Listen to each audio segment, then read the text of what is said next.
All right, my secondary math 1 class, we are going to be continuing to talk about systems of equations. Okay, we've learned how to solve them by graphing. Last week we were talking about substitution, and today we are going to introduce a few of your favorite things, word problems. Okay, I know those sound scary, they're not too bad, so go ahead and follow along with this video and fill out your notes while I fill them out as well. Okay, so remember, a system, or whenever we see the word system, systems, it just means more than one. Okay, so more than one equation. Okay, so let's get right into 1 through 4. So 1 through 4, we're asked to solve each system by substitution. Okay, remember, substitution means that we are replacing something. Okay, so if we're talking about substitution, let's look at number 1. Okay, so we have y equals this whole piece, 4x plus 15. Okay, but we also have y equals this whole piece, 6x plus 19. Okay, well, we know that y is the same thing as y. Y equals y. That is true. Okay, so since that is the case, since these both equal y, we can set this one, our top one, which is 4x plus 15. We can set it equal to our second one, 6x plus 19. Okay, so now notice that we only have x's in this equation. We don't see any y's, which is what we need in order to solve for x. Okay, so in order to solve for x, we have to have all of our x's though on one side of our equal sign. Okay, so I see I have 4 x's on this side and 6 x's on that side. Okay, remember I like moving the smaller one, so let's go ahead and move 4 x's over to this side. Okay, well, how do we move them? What is the opposite of positive 4x? Negative 4x.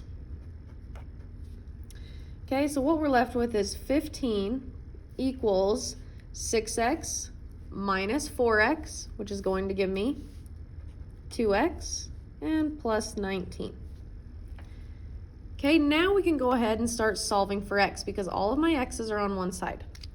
Okay, so the first thing we got to get rid of is this plus 19. What's the opposite of plus 19? Subtract 19. Okay, and you can do this in a calculator if you'd like. Remember, I have calculators in my classroom if you're in my classroom. We have positive 15 minus 19 gives us negative 4. So negative 4 on that side equals the 2x that's still left on this side. Okay, now my very last step, the opposite of times by 2 is going to be divide by 2. We gotta do the same thing. That gives me my x all by itself. Remember, x can be on either side of my equal sign when you get to your answer. It doesn't matter, it means the same thing. Okay, but what is negative 4 divided by 2? If you want to do this in your calculator again, you can do negative 4 divided by 2. It's going to give us negative 2.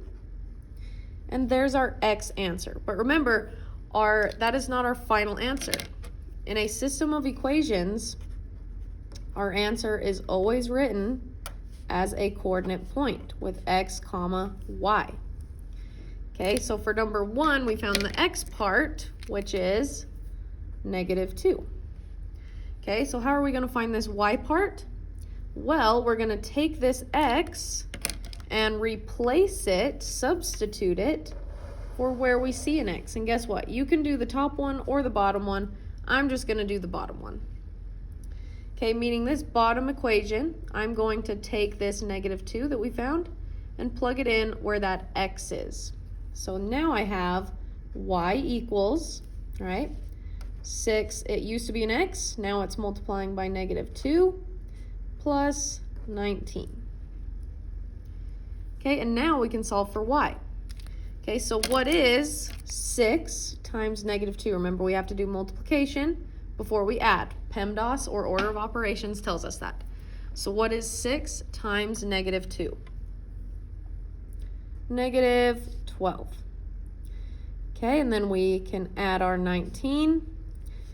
Okay, well, what is our y? What is negative 12 plus 19? Again, you can do this in your calculator, you're more than welcome to. Negative 12 plus 19 is going to give me 7. Okay, so we found my y part. Y equals 7. So our final answer is negative 2, comma, 7 in parentheses. Remember, you need the parentheses whenever we're writing coordinate points. Okay, so let's do number 2. So since y equals this piece and y also equals that piece, we know that y is the same thing as y. We can take the first piece, set it equal to the second piece, and solve. Negative 3x plus 2 equals negative 8x plus 17. Top one equals the bottom one. Okay, well, I see that I have x's on both sides of my equal sign. Okay, so I need to move the smaller one. I like moving the smaller one. But which one is smaller, negative 3 or negative 8? Which one is smaller? It's actually negative 8. So what's the opposite of negative 8x? How am I going to move that over here? It's going to be positive 8x. Okay, and we can only combine it with the x's, right? So now I have negative 3 plus 8. If you want to do that in your calculator, you can. Negative 3 plus 8 is going to give me 5. So I get positive 5x plus 2 that was already over there equals 17. Okay, now I can solve for x. Okay, so the first thing I need to get rid of is this plus 2 because it's farthest from my x. Remember, this 5 is attached. Okay, so what's the opposite of plus 2? We need to subtract 2 from both sides of my equal sign. So now I have 5x is left over on this side. 17 minus 2 is 15. Okay, now my very last step is get rid of times by 5. What's the opposite of times by 5?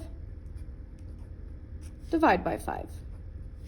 Okay, so I know that my x answer is all by itself. 15 divided by 5 is 3. Okay, remember that's not our final answer. Our final answer is a coordinate point. Okay, we just found the x part, so the first part. Okay, so we found that our x is positive 3. Okay, well now we can take this x and substitute it wherever we see an x. Just choose one equation. So I'm just going to choose the bottom one. Okay, so now I have y equals negative 8 times x, but we know x is 3, so negative 8 times 3 plus 17. Now I can find my y. Okay, so my first step, take negative 8 times 3 because we have to do multiplication before addition. Negative 8 times 3 is going to give me negative 24. And now we can add the 17 to get our y. We can take negative 4 plus 17, and that's going to give me negative 7. Okay, so we found that our y was negative 7. So our final answer is parentheses 3, comma, negative 7, close parentheses. Great job. Okay, let's look at number 3. So I have y equals this piece, but y also equals that piece. Okay, so we know since y's are the same thing, we can set the top one equal to the bottom one. So I have 5x plus 5 equals 8x plus 5. Okay, awesome. So I have x's on both sides of my equal sign. So I need to move the smaller one, but which one is smaller?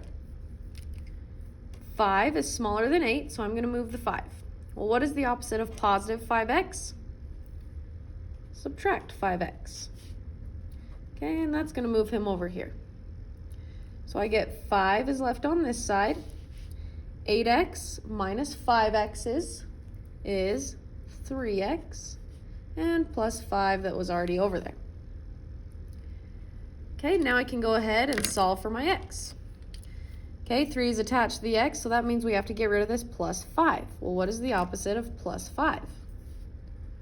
Subtract 5. Okay, so I have 3x is still left over here. What is 5 minus 5? It's going to give me 0. Okay, my last step to get x by itself is get rid of this times by 3. What's the opposite of times by 3? We're going to divide by 3. Okay, so what is my x? My x is all by itself. What is 0 divided by 3? That's just 0. Okay, so we know that in our answer, which is always a coordinate point, coordinate points are always written parentheses x, comma, y, close parentheses. So my x comes first. We know that our x is 0. Okay, well now I'm going to substitute or replace this x where I see an x. You can choose the top or bottom. I'm just going to choose the bottom. Okay, so now I have y equals 8 times x, but we know our x is 0, plus 5. Okay, we have to multiply before we add. What is 8 times 0? It's just going to give me 0. Okay, then we can add the 5. What is our y? What is 0 plus 5? That is positive 5. So we know that our answer is parentheses 0, comma, 5, close parentheses. Perfect. Okay, last one was substitution. Let's look at 4. Okay, so I see that y is equal to the top one. Y is also equal to the bottom one. Okay, since y's are the same things, we can set the top one equal to the bottom one. So negative 4x plus 4 equals 6x plus 4. Okay, but I see that I have x's on both sides of my equal sign, so I need to move the smaller one. Which one's smaller, negative 4 or positive 6? Negative 4 is smaller, so we're going to move negative 4 over here. So what's the opposite of negative 4x? Positive 4x. Okay, so I get 4 is left over here. 6x plus 4x equals 10x, and plus 4 that was already over there. Okay, now we can go ahead and start solving. 10 is attached to my x, so I need to get rid of this plus 4. What is the opposite of plus 4? Subtract 4 from both sides. Okay, so now I have 10x is left over here equals, what is 4 minus 4? 0. Okay, it's kind of like number 3. Well, what is my last step for solving for x? What's the opposite of times by 10? Divide by 10.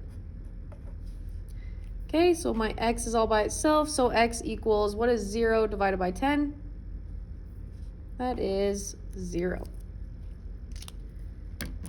Okay, so in my answer, that is always a coordinate point, we have our x part and our y part. Well, we found that our x is 0. Okay, now we are going to take that 0 and we are going to replace it or substitute it where we see the x. Okay, I'm just going to use the bottom one. You could have plugged it into the top one and gotten the same answer. But here we go with the bottom one. So we have y equals 6 times x, but we know that x is 0, plus 4. Okay, well, what is 6 times 0? That is just 0. Okay, then we can add the 4. Well, what is my y? What is 0 plus 4? Positive 4.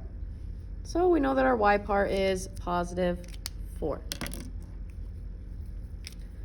Awesome job, you guys. If you're still not understanding substitution, feel free to pause the video, maybe rewind it a little bit and see if where you get stuck, see if maybe rewatching it another time helps you, okay? Alrighty, so number 5 and 6. Oh, so scary because they're word problems. Not too bad, actually. Okay, so here's what we have to do. We have to, whenever there's a word problem, we're going to assign X and Y. Okay, and I'll show you what that means in a second. We're going to assign some information as X and Y. Okay, so I'm going to read over this with 2 highlighters to see if I can identify any important information. Okay, so let's see. Shreya and Bill each improved their yards by planting rose bushes and geraniums. I think that's how you spell that, or pronounce that. They bought their supplies from the same store. Shreya spent $132 on 3 rose bushes and 8 geraniums. Okay, so we have 2 people. Okay, that's probably going to tell me 2 equations. Okay, so I'm going to highlight Shreya in blue, and then I'm going to highlight Bill in yellow. Bill spent $192 on 8 rose bushes, and 8 geraniums. What is the cost of 1 rose bush and the cost of 1 geranium? Okay, well, remember how I said we need to assign X and Y to some information? Well, X is one type of the flower. Okay, so we're going to assign rose bush. We'll say that rose bushes are X's. And since rose bushes are X's, that means geranium are our Y's. Okay, so remember that systems of equations means 2 equations. Okay, so we have our equation for Shreya, and we're going to have an equation for Bill. Okay, well, we always have the total of what they spent comes first. Okay, so Shreya spent 132. Okay, I'll do hers in blue. 132 is our total. So 132 is all she spent. Okay, she spent on 3 rose bushes. So 3 times X plus the 8 geraniums. And geraniums we identified as Y. Okay, and now we have Bill. So that's all I want you to do is identify the information and then write an equation for it. Okay, we'll have a system once we write 2 of them. Okay, so then Bill spent a total of 192. And how many rose bushes did he purchase? 8, so 8x. And how many geraniums did he purchase? Plus 8y. Okay, and that's all I want us to do for 5 and 6. Identify the information and write your system of equations. Okay, so let's do it again for number 6. Okay, so let's highlight. Going down the river, a boat went 13 kilometers an hour. Kilometers, not kilometers, kilometers. Going up the river, it only took 3 kilometers an hour. What is the speed of the current? How fast would the boat go if there was no current? Okay, going down the river, a boat went 13 kilometers an hour. And then going up, okay, so we're going to do 1 equation for going down and then 1 equation for going up. What is the speed of the current? How fast would it go if there was no current? Okay, we're going to skip that part right there. Okay, so our first is going down the river. Okay, going down the river, the boat went 13 kilometers an hour. Okay, and going up, the boat went 3 kilometers an hour. Okay, well, how fast would the boat go if there was no current? Okay, we're going to set both of these guys equal to 0. And that's all I want you to do for number 6. That's actually a kind of a confusing one. That's a little different one. Okay, so as long as you identified that important information, that it gives you information for going down and going up, then you're good. Okay, and that's all I have for your notes today. There is an assignment that goes with it.